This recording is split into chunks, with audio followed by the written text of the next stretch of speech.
Update. My stepmom wanted to kick me out to make space for the baby. However, little did she know that I was the owner of the house, and now they are panicking.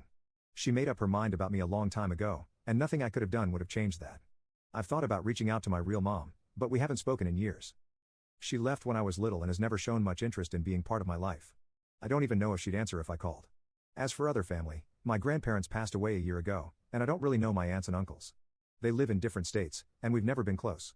I can't imagine any of them would be willing to take me in. The worst part is feeling so alone. I can't talk to my dad about this because he's made it clear whose side he's on. My friends try to be supportive, but none of them really understand what I'm going through.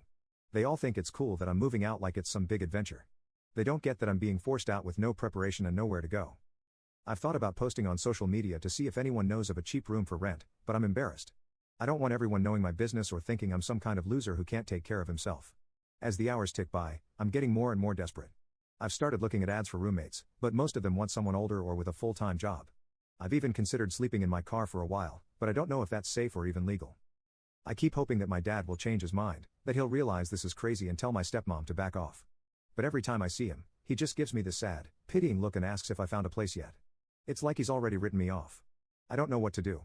I feel like I'm standing on the edge of a cliff about to be pushed off. I'm not ready for this. I don't have the skills or the resources to live on my own. I'm scared of ending up on the streets or having to drop out of school. If anyone has been through something like this or has any advice, I'd really appreciate it. I'm running out of time and options, and I don't know where else to turn. Thanks for reading this far, and sorry for the long post. I guess I just needed to get it all out. Update. Hey, everyone. I can't believe I'm writing this update. So much has happened in the last 24 hours, and my head is still spinning. I want to thank everyone who responded to my original post with advice and support. It really helped me get through a tough night. After I posted, I was still panicking about what to do. That's when I remembered my grandma's sister who's always been like a godmother to me. I hadn't thought of her at first because she lives pretty far away, but I was desperate and decided to give her a call. As soon as I explained the situation, she got really quiet. Then she said, "Don't you worry about a thing, sweetie. You don't need to go anywhere. I'm coming there tomorrow, and we'll sort this all out."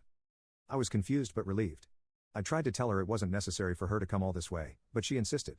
She told me not to say anything to my dad or stepmom and just act normal until she got here. The next day, my stepmom was getting impatient. She kept asking if I'd found a place yet and making comments about how I needed to be out by the afternoon. I just kept my head down and said I was still looking. Around 2 p.m., the doorbell rang. My stepmom answered it, and I heard my godmother's voice. She sounded angry, which was weird because she's usually super calm. She marched into the living room where my dad and I were sitting and said, "We need to talk, all of us, now."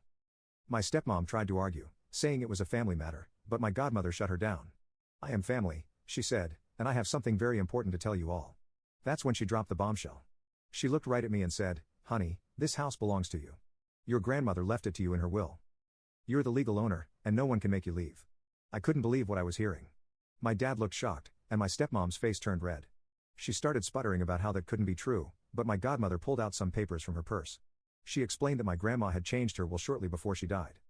Apparently, she knew about my dad's relationship with my stepmom. It had started before they got married, and she didn't trust her. She was worried she might try to take advantage of my dad and me, so she left the house to me as a way of protecting us. My dad was in tears asking why he hadn't been told about this. My godmother explained that it was done quickly and secretly when my grandma was on her deathbed. She said my grandma had made her promise not to say anything unless it became absolutely necessary. And now she said, looking at my stepmom, "It's necessary." My stepmom completely lost it. She started yelling about how it wasn't fair and how we had tricked her. She even tried to grab the papers from my godmother, but she pulled them away. That's when I found my voice. I stood up and told her to stop.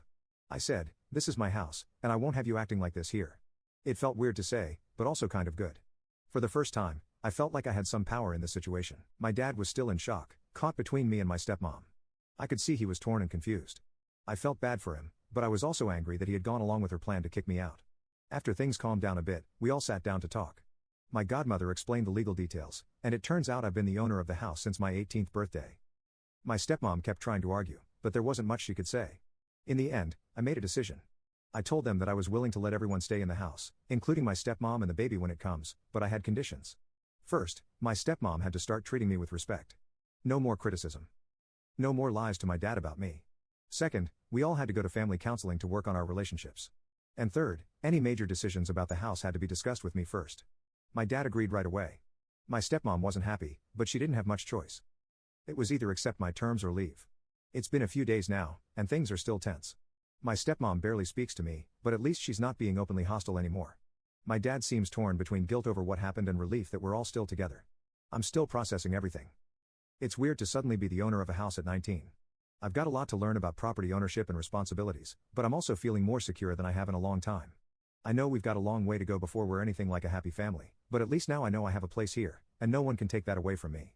Thank you again to everyone who offered support and advice, and a huge thank you to my grandma, wherever she is, for looking out for me even after she was gone. I promise I'll do my best to take care of this house and make her proud.